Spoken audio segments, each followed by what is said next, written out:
Bismillahirrahmanirrahim. Alhamdulillahi rabbil alamin wassalatu wassalamu ala rasuli rabbil alamin nabiyyina wa habibina wa qudwatina Muhammad ibn Abdullah wa ala alihi wa sahbihi wa man walah, amma ba'd. Alhamdulillah, pada hari ini Sabtu 30 hari bulan 1 2021, kita teruskan pengajian kita dalam kitab Hikayatun Fiqhiyatun, hikayat fiqh. Kisah kita pada kali ini kisah seorang laki-laki datang bertanya Nabi sallallahu alaihi wasallam sedang baginda berada di atas mimbar berkhutbah. Kemudian Nabi turun dari mimbar dan dibawa kepada baginda kursi untuk duduk dan mengajar sahabat yang bertanya itu. Jadi hikayat kita ni banyak cerita. Khutbah, boleh bercakap tengah khutbah. Kalau ada isu-isu boleh dibangkitkan, boleh bertanya, boleh duduk atas kursi untuk mengajar dan juga untuk solat. Kita pergi kepada nas ataupun teks hikayah. Hikayat kita ini dikeluar oleh Imam Muslim, Imam Ahmad, An-Nasai dan lain-lain ulama hadis. An Abi Rifa'ah Al-Adawi radhiyallahu anhu qala: Intahaitu ila Nabi sallallahu alaihi wasallam wa huwa yakhutub. Abi Rifa'ah Al-Adawi ni sahabat menceritakan kepada kita bahawa dia pergi dekat dengan Nabi sallallahu alaihi wasallam. Mana duduk dekat dengan Nabi. Wa huwa yakhutub, sedang Nabi kita berkhutbah, khutbah Jumaat. Qala faqultu ya Rasulullah. Dia pergi tanya Nabi sallallahu alaihi wasallam, rajulun gharibun, saya ni bukan penduduk Madinah Rasulullah, mari daripada kawasan yang lain, tapi sudah beriman. Rajulun gharib, mana gharib ni orang asing, orang panggil pengembara, bukan orang tempatan lah maksud dia. Ja'a yas'alu an dinihi, datang untuk bertanya tentang urusan agama. La yadri ma dinuhu, dia tak tahu apa dia ke agama dia ni, apa yang patut dia buat, apa yang tak patut. Dia sudah Islam, kalau tidak dia tak masuk dalam masjid Nabi ni, kan? Qala, kata di Abi Rifa'ah, fa aqbala alayya Rasulullah sallallahu alaihi wasallam, maka Nabi pun berpaling kat saya. Wa taraka khutbatahu hatta intaha ilayya, dia tinggal khutbah dia tu, dia turun dari mimbar pergi dekat aku. Subhanallah. Fa utiya bi kursiyin, sahabat pun bawa kursi letak situ. Duduk Rasulullah, cakap dengan dia. Tak orang panggil, takkan kawan tu duduk, Nabi duduk berdiri, letak kursi dekat Nabi. Hasibtu qawaimahu hadidan, aku ingatlah, aku sangka dia punya qawaim. Apa qawaim?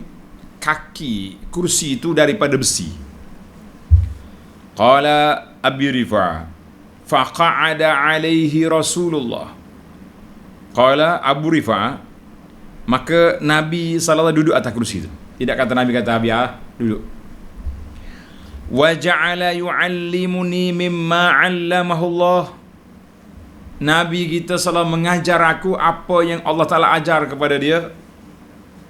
Summa ata khutbatahu fa atamma akhiraha, kemudian Nabi kita sudah, dia balik semula ke mimbar dia, menyempurnakan khutbah sampai sudah. Hadis ini sahih diriwayat oleh Imam Muslim. Dilalatul hadis, apakah dilalah dalil kisah ini yang kita boleh ambil? Yang pertama, harus khatib muqata'atul khatib. Makna kalau kita ada isu besar, boleh kita pergi tanya. Walaupun khatib sedang berkhutbah. Tuan Syekh, sekian-sekian. Itu yang pertama. Yang kedua, jawazu, harus bagi khatib berhenti daripada khutbah dia, memberi jawapan kepada orang tu. Wan nuzul anil mimbar, dan turun daripada mimbar dia. Kita kata masya-Allah tabarakallah. Maknanya hadis hikayat kita duduk dalam bab Jumaah, bab al-Jumaah. Imam Muslim bawa hadis ini dalam Kitabul Jumu'ah, bab hadis ta'lim fil khutbah. Kitab yang mengumpul hadis-hadis solat Jumaat, bab hadis mengajar, mendidik, menyampaikan ilmu dalam khutbah. Nombor hadis 60. Mana jelas kepada kita bahawa khutbah yang Nabi sampai itu khutbah Jumaat. Kerana itu ulama-ulama hadis letak hadis ini dalam babul Jumaah. Ulama akhlak pula letak hadis dalam bab at-tawadhu', sebagaimana Imam Nawawi letak dalam kitab dia Riyadhus Salihin kan. Baiklah para jemaah sekalian, kita pergi kepada perbincangan 10 perkara. Yang pertama, man huwa Abu Rifa'ah. Abu Rifa'ah Al-Adawi daripada Bani Adi bin Manat. Adi bin Manat. Ulama berbeza pandangan tentang nama dia. Abu tu kunyah, dia panggil gelaran. Nama dia apa? Ada kata Tamim bin Asad, au Asid, au Usaid. Ada kata Abdullah bin Al-Haris. Yang pentingnya dia tu Abu Rifa'ah Al-Adawi. Kana min fudala'is sahabah. Dia ni telah menjadi salah seorang sahabat yang besar. Fudala' mana sahabat yang punya kedudukan lah. Tidak kata sahabat di ujung-ujung lah. Ghaza Sijistan. Dia pernah pergi berperang di Sijistan bersama dengan Abdul Rahman bin Samurah. Faqama min akhiril layli fasaqata famat. Tengah dia duduk perang tu, dia bangun tahajud malam, dia rebah ketika itu, mati. Ada riwayat mengatakan dia ni mati di Kabul. Kabul di Afghanistan. Pada tahun 44 dan dikebumikan di Baihaq ni duduk mana? Duduk di Afghanistan. Kita ni di dalam negara Islam ni, ulama-ulama besar duduk dalam negara yang banyak tantan. Sijistan, Abu Daud di Sijistan. Ni sahabat kita duduk di Afghanistan, Sijistan, apa tan lagi banyak negara tu. Lama tersebut ni. Uzbekistan. Maknanya negara Imam Bukhari di Bukhara, mana duduk negara dia tantan belakang. Baiklah para jemaah sekalian, riwayat dia pendek je sini, sejarah hidup. Yang penting dia telah bertanya, dia telah memberi kepada kita hikayat yang banyak kita boleh istimbatkan hikayat ini. Masya Allah tabarakallah. Maka dalam hikayat ini ada beberapa kalimat, dipanggil kalimat gharibah, ataupun kalimat yang boleh kita bincang-bincang dari sudut bahasa. Yang pertama dia kata, intahaitu ila nabi sallallahu alaihi wasallam. Aku masuk masjid, aku pergi dekat dengan Nabi. Sirtu. Aku berjalan sampai aku duduk dekat dengan Nabi sallallahu alaihi wasallam. Sebab itu dia boleh bertanya, dia pergi dekat. Maka di sini kita kena belajar. Kalau nak tanya, jangan duduk panggil jauh-jauh. Ustaz, ujung dunia nak panggil ustaz. Lah, nak tanya mari dekat. Baru ustaz pun bagi jawapan. Ni panggil jauh-jauh lain lah. Kalau zaman kita ini seminar jauh-jauh, duduk atas pentas tapi dia ada mikrofon, dekat juga kan. Alhamdulillah, alat-alat yang ada ini mendekatkan kita. Bahkan pelajar-pelajar kita ni tanya pula ke alamanya, ke internet. dengan WhatsAppnya. Ni mazhab baru ni pula, nama dia VIP. Bukan VB. Ni VIP pula dah. Mazhab baru juga tu, baru timbul. Yang pentingnya alat-alat ni kita gunalah setakat mana yang boleh digunakan. Kemudian katanya aqbala alayya. Rasulullah, bila aku tanya soalan, Rasulullah berpaling, ay qadima ilayya. Nabi kita pergi dekat. Datang dekat aku nak beri jawapan. Tidak kata pakai jawab atas mimbar tu, tak turun. Allahu akbar. Itu di antara perbincangan. Kemudian dia ingat lagi kerusi itu kaki dia besi. Khataba khutbatan. Khataba khutbatan makna khutbah. Kalau khataba yakhtibu makna meminang. Kena ingatlah bahasa Arab ni. Dia tukar sikit jadi makna lain. Baik, kita pergi kepada perkara yang ketiga. Al-khutbatu, khutbah yang Nabi SAW sampai di sini, kanat khutbatul Jumu'ah. Khutbah Jumaat. Mana kalau khutbah tadi lebih ringan sikit. Tak, tapi khutbah Jumaat ni rasmi. Nak khutbah tu kena cukup bilangan orang. Kena masuk waktu zuhur dulu. Artinya kena ada rukun dia. Maknanya khutbah ucapan rasmi. Bukan sebarangan.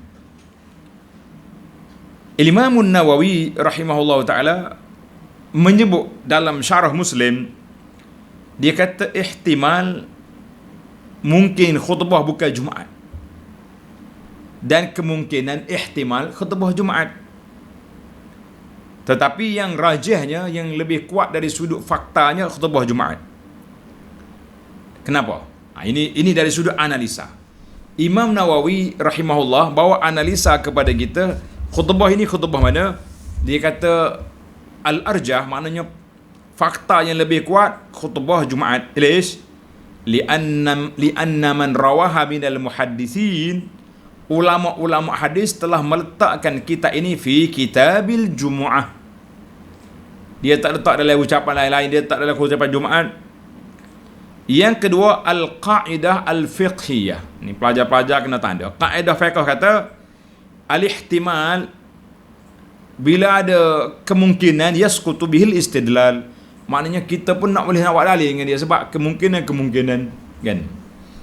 Maka setengah ulama kaedah kata la hujjata ma'al ihtimal, tak boleh buat hujah kalau ada ihtimal.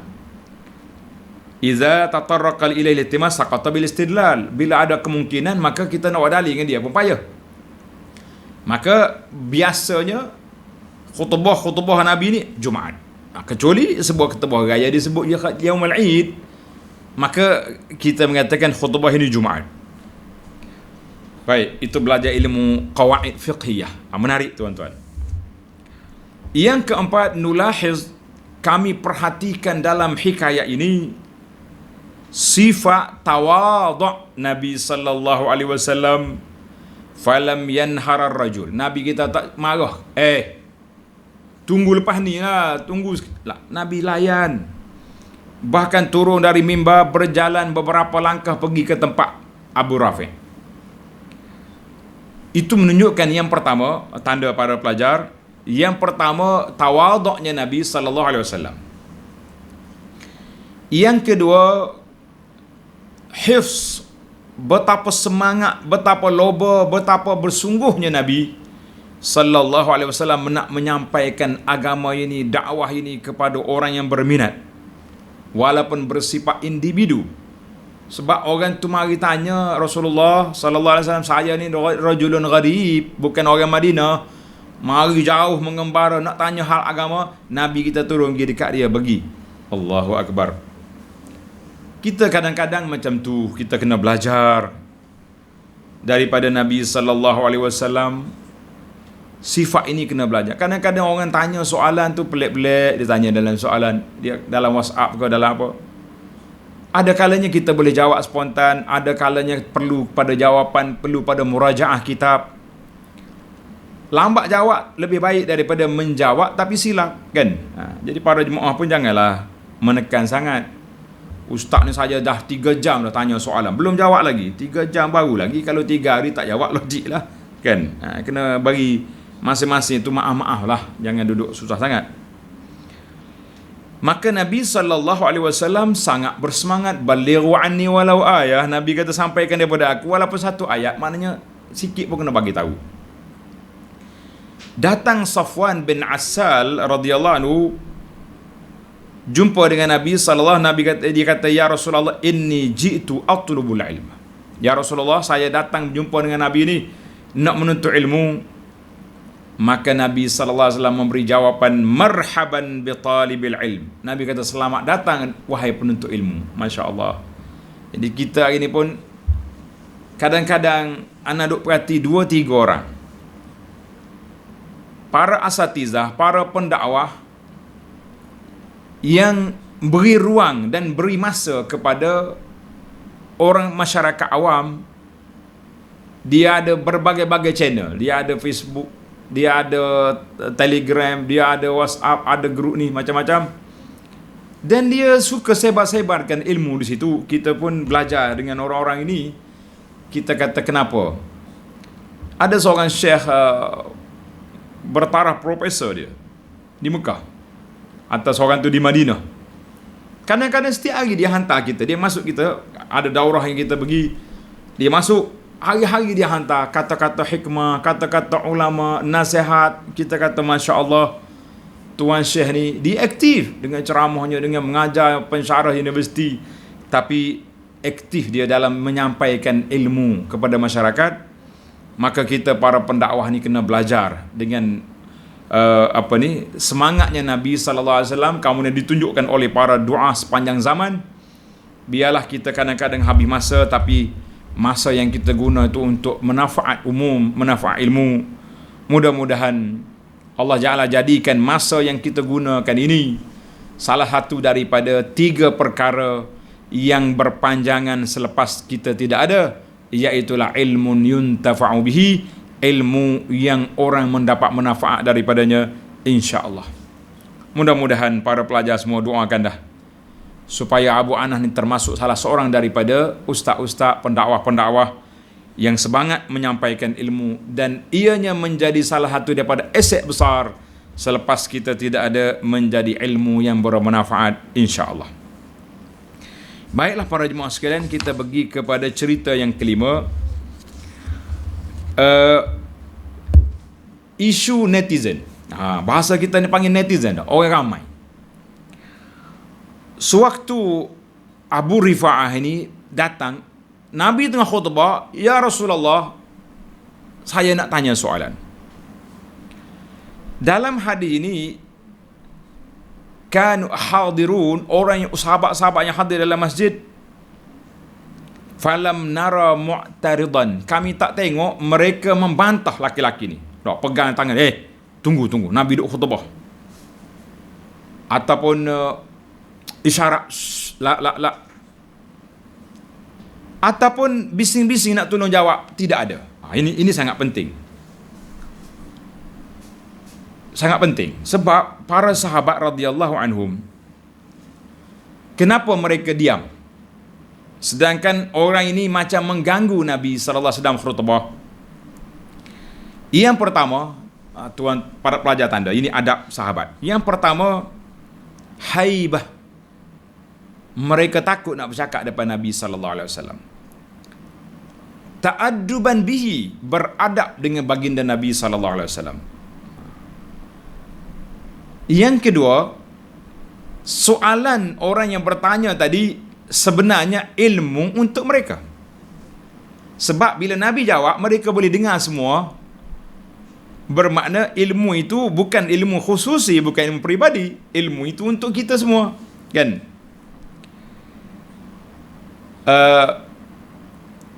Ada beberapa soalan daripada orang-orang Badui ini sangat diminati oleh para sahabat yang besar.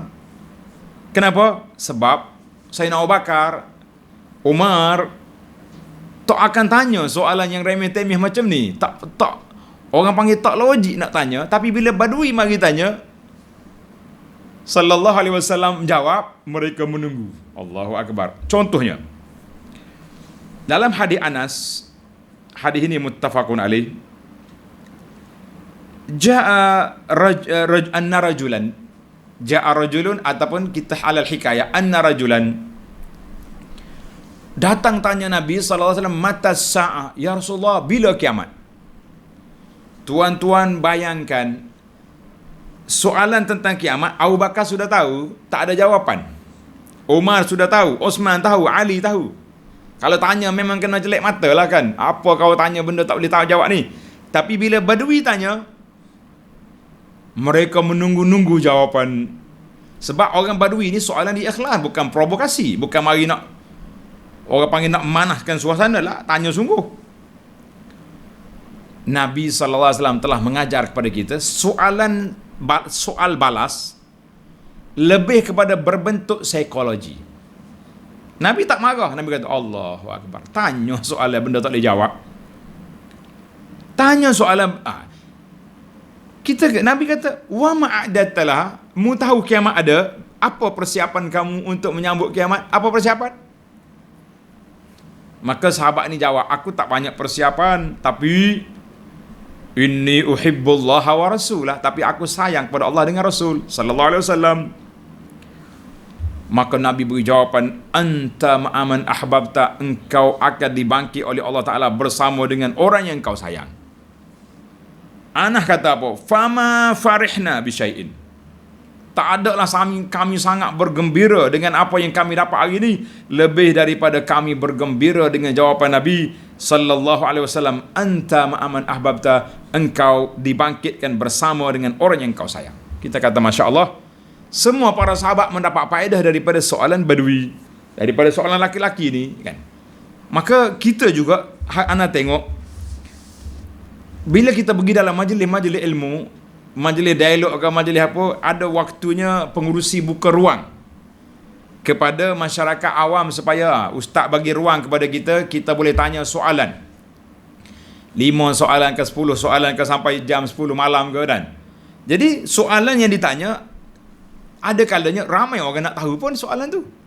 Tapi seorang yang bertanya, orang lain dapat faedah. Cuma iyyaka wa iyyak, para pendakwah kena perhati tengok. Kalau soalan provokasi disebut dengan nama soalan malaikat, mana dia tahu dah tapi dia nak menguji kita, ini kita hati-hati. Ada juga manusia jenis gini.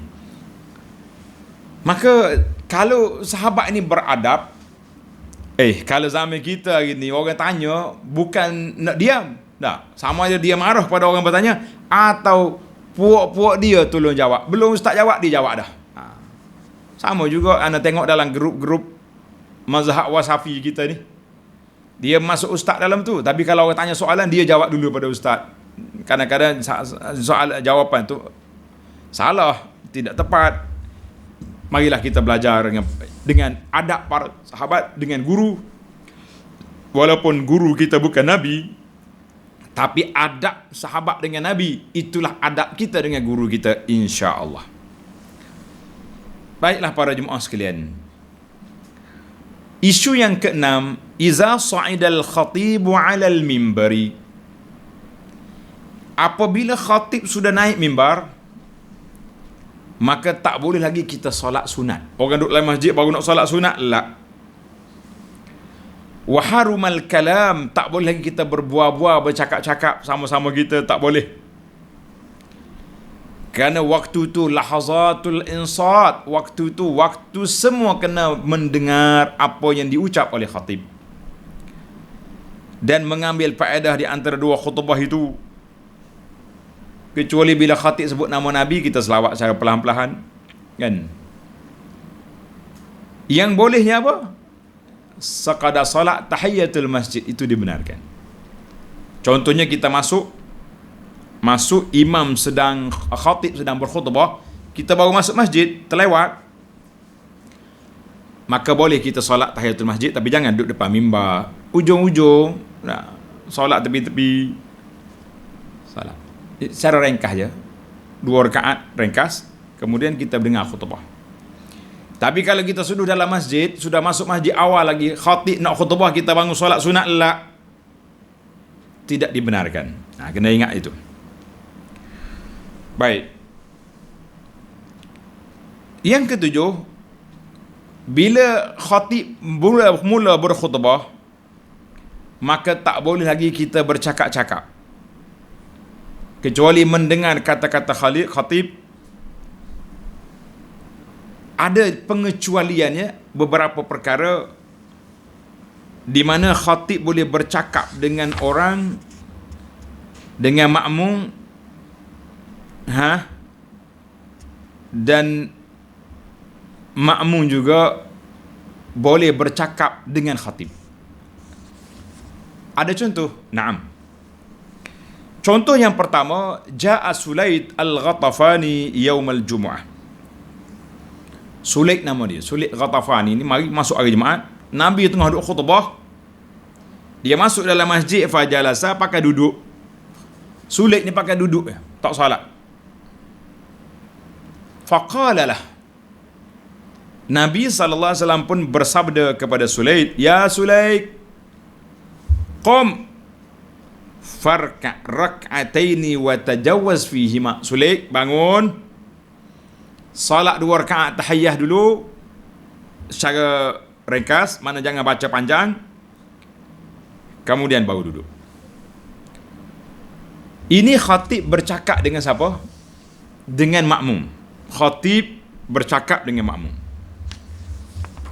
Sebab apa? Sebab makmum telah melanggar etika SOP masuk masjid. Maka khatib boleh tegur. Khatib boleh apa? Boleh tegur. Hadis ini rawahu Muslim. Naam. Kisah yang kedua, Sayyidina Umar sedang berkhutbah. Seorang laki-laki awal dari kalangan muhajirin masuk masjid. Umar pun tanya, masuk lama masuk. Ayu sa'atin hadhi? Pukul berapa dah sekarang?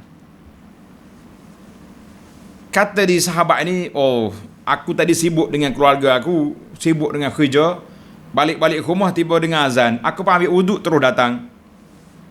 Umar pun ingkar, wal wuduk aidan, wuduk je, kan Nabi suruh mandi. Artinya hadis ini muttafaqun alaih. Ada kata sahabat besar yang bangun, yang masuk lewat tadi, Osman. Adalah masyakkah dia tu, kan. Yang pentingnya khatib bercakap dengan orang yang masuk. Bermakna kita boleh tegur. Orang masuk masjid tak solat ke? Cuma timbul lagi soalan, kalau kita masuk, khatib sudah di mimbar, maknanya muazzin sedang azan. Kita nak berdiri tunggu atau langsung kita solat tahiyatul masjid? Nah, maka para jemaah tanda, kalau kita masuk masjid, khatib belum ada di mimbar, baru azan yang pertama, maka kita tunggu, berdiri. Kalau kata duduk caca situ, berdirilah caca ni. Sampai sudah azan, kita pun salat.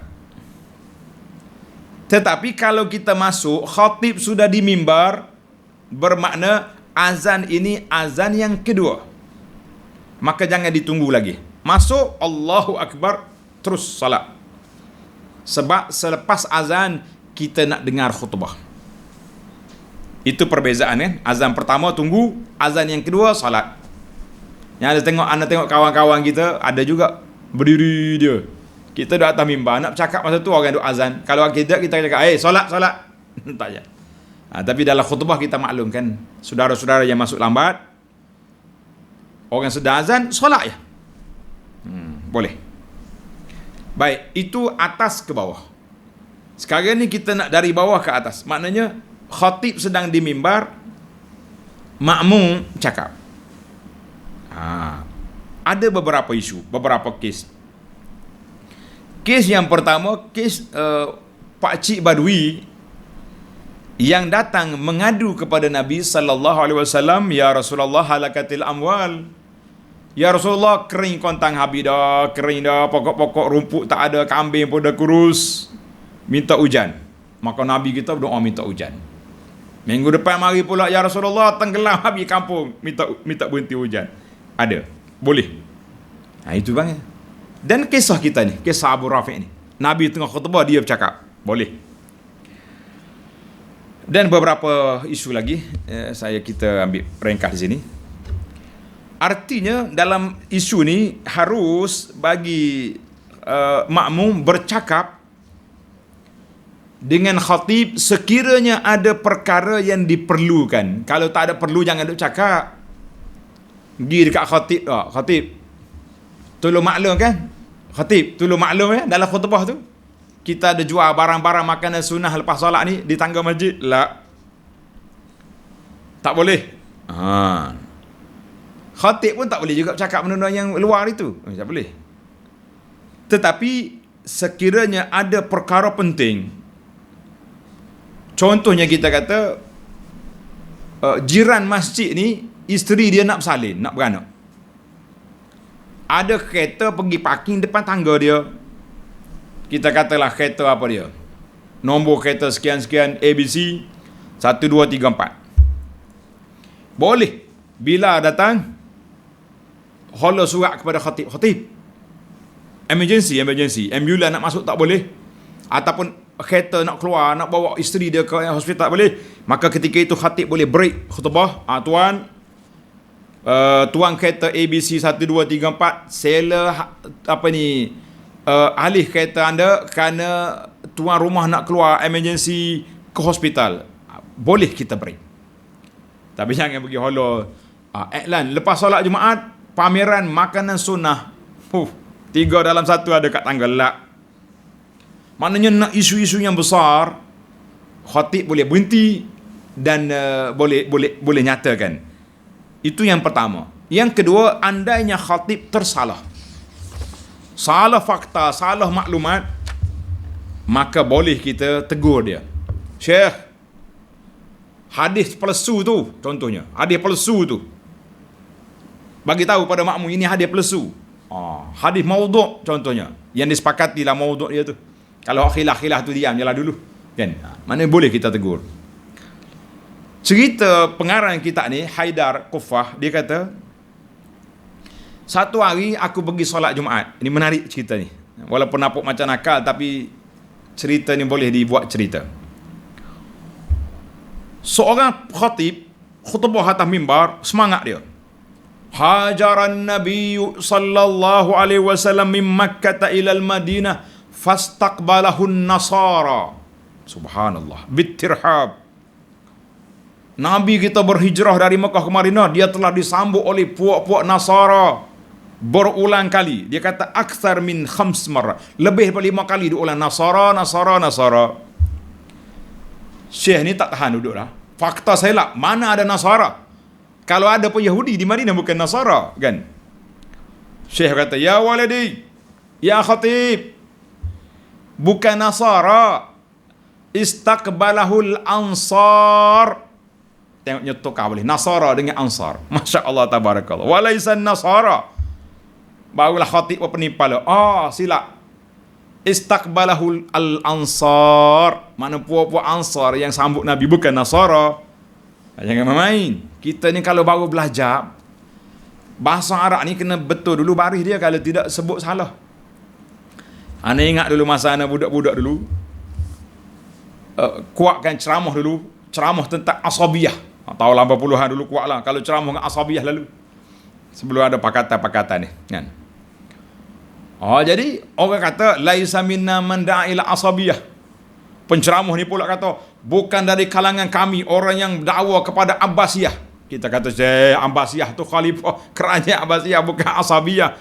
Dia bertukar di antara asabiyah dengan Abbasiyah. Banyak cerita bertukar ni. Untuk maklumat lah, ada seorang ni baru belajar boleh ceramah. Semangat ceramah ni.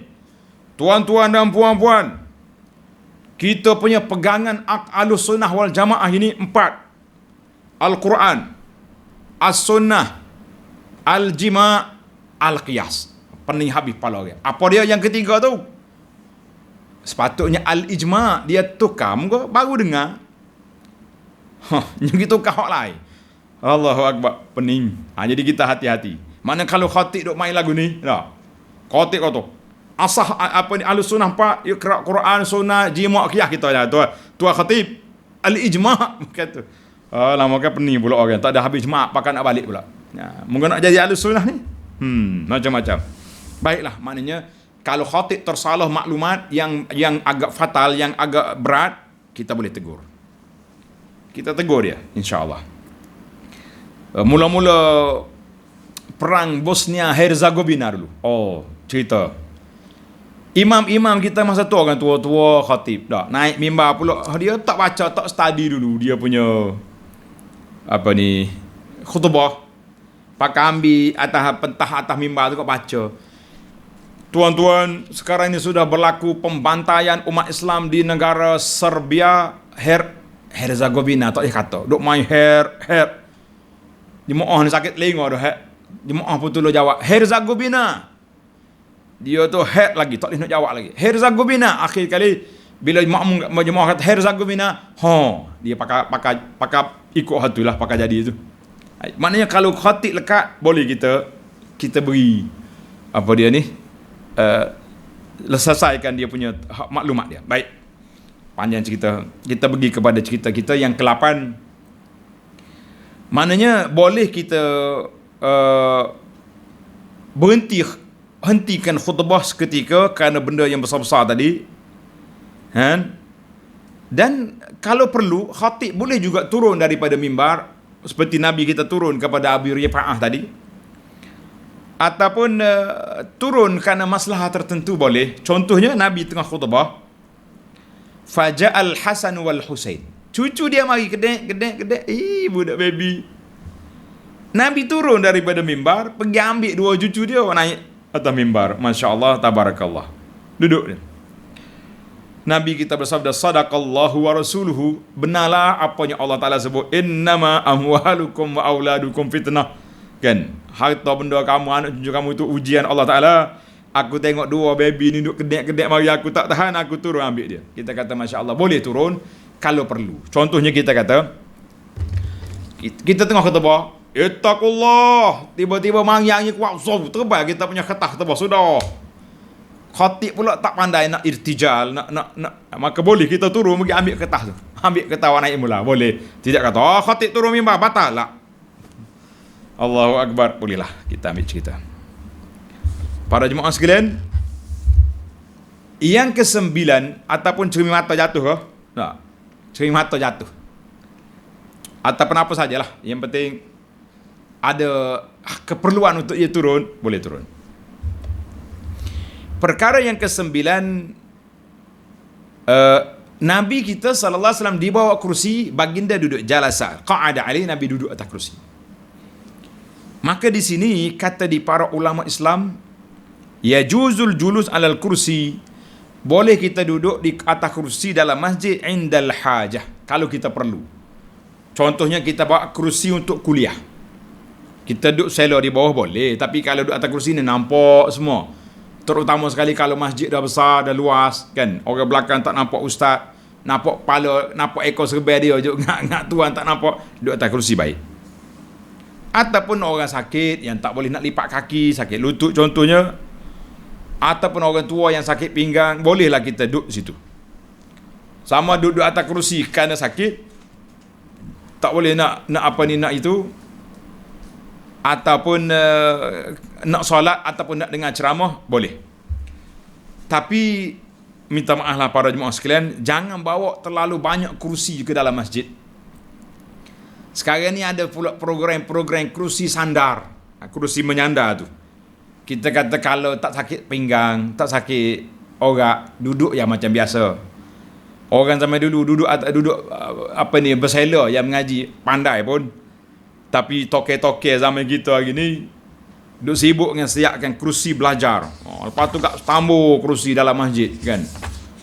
Sudah mengajar pula kokeng-kokeng, jadi kita kata tak payahlah. Pasal itulah saya sendiri rasa tidak perlu pada kerusi-kerusi itu.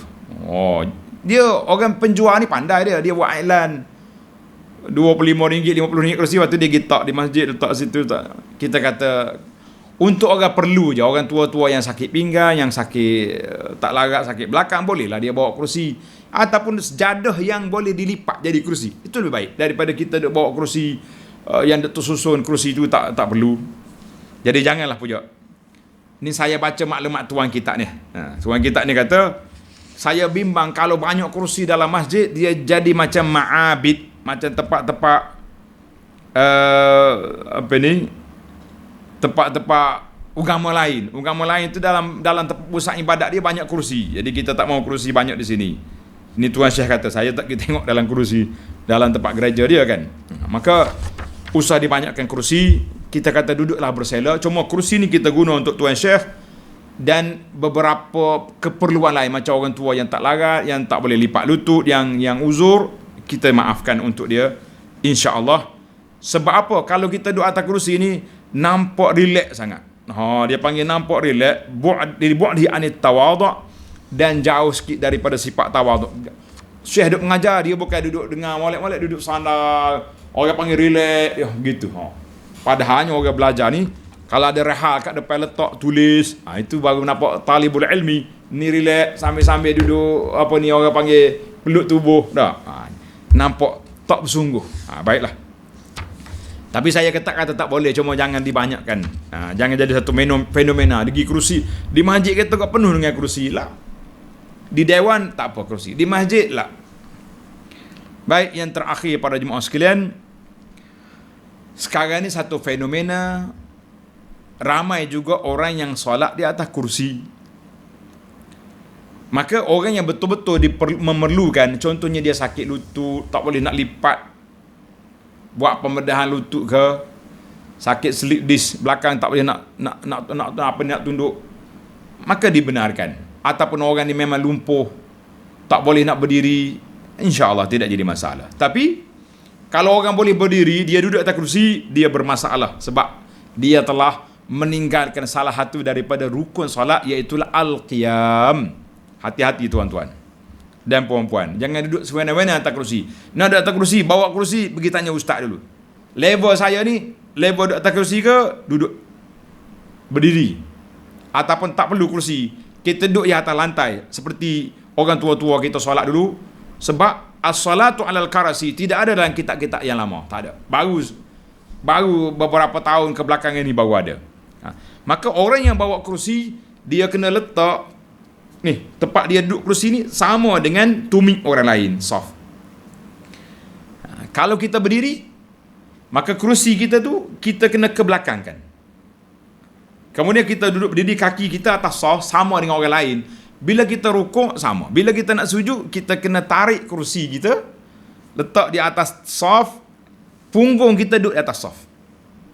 Jangan kita ke belakang. Kalau ke belakang, kerusi pula besar, kita pula gemuk, dah. Orang belakang nak sujud, terpaksa masuk bawah kerusi kita kata la. Itu hak dia, soft itu hak dia. Kenapa kita langgar dengan letak kerusi kita di atas kepala dia? Kita kata tak mungkin. Jadi hati-hati tuan-tuan, bagi kita yang guna kerusi ni, pergi carilah duduk di tepi dinding ataupun dekat tiang. Kadang-kadang di Malaysia ni ada tiang kan. Dekat tiang tu orang tak duduk situ, ada rak Quran contohnya. Kita duduk tepi tu supaya soft kita, kalau kerusi kita ke belakang pun tidak mengganggu tidak mengambil hak orang lain. Itu perkara yang perlu ambil perhatian. Jadi saya, untuk penjelasan solat atas kerusi, tuan-tuan boleh tengok dalam kuliah saya yang panjang, tajuk dia solat di atas kerusi di antara uzur dengan VIP. Minta maaf saya guna perkataan VIP sebab orang ni setengah tu dia boleh je bawa kerusi sampai nak solat, tak duduk, Allahu Akbar duduk, tak berdiri langsung, kita kata ini VIP. Maka hati-hati para jemaah sekalian, jangan sampai solat kita terbatal disebabkan kita tidak cakna, tidak belajar cara-cara solat di atas kerusi. Tamaklah kita. Ni ada setengah orang ni mengajar duduk atas kerusi, tak mau masa kuliah. Takut hilang tawaduk. Kita kata at-tawaduk fil qalbi. Tawaduk tu adalah hati. Dan duduk atas kerusi ni satu keperluan. Kita mengajar lama, kadang-kadang 1 jam, mungkin 2 jam kuliah dah. Jadi kalau kita duduk ni atas kerusi ni, kita boleh bergerak-gerak sikit kaki-kaki kita. Jemaah tak apa, dia tak mengajar, dia boleh, kalau dia rasa lengah, dia boleh bangun pergi. Kita ustaz takkan nak sejuk sekejap, nak bertorak dulu kan. Jadi macam-macam keperluan kita ada. Mudah-mudahan Allah Ta'ala beri kepada kita kepahaman yang baik dan semangat untuk belajar itu ada, insya-Allah. Tamaklah hikayat kita yang ke 42 pada kali ini. InsyaAllah kita sambung lagi hikayat yang akan datang dalam siri yang berikutnya. Subhanakallahumma wa bihamdika asyhadu an la ilaha illa anta astaghfiruka wa atubu ilaih. Wa sallallahu ala nabiyyina Muhammad wa ala alihi wa sahbihi ajma'in. Walhamdulillahi rabbil alamin.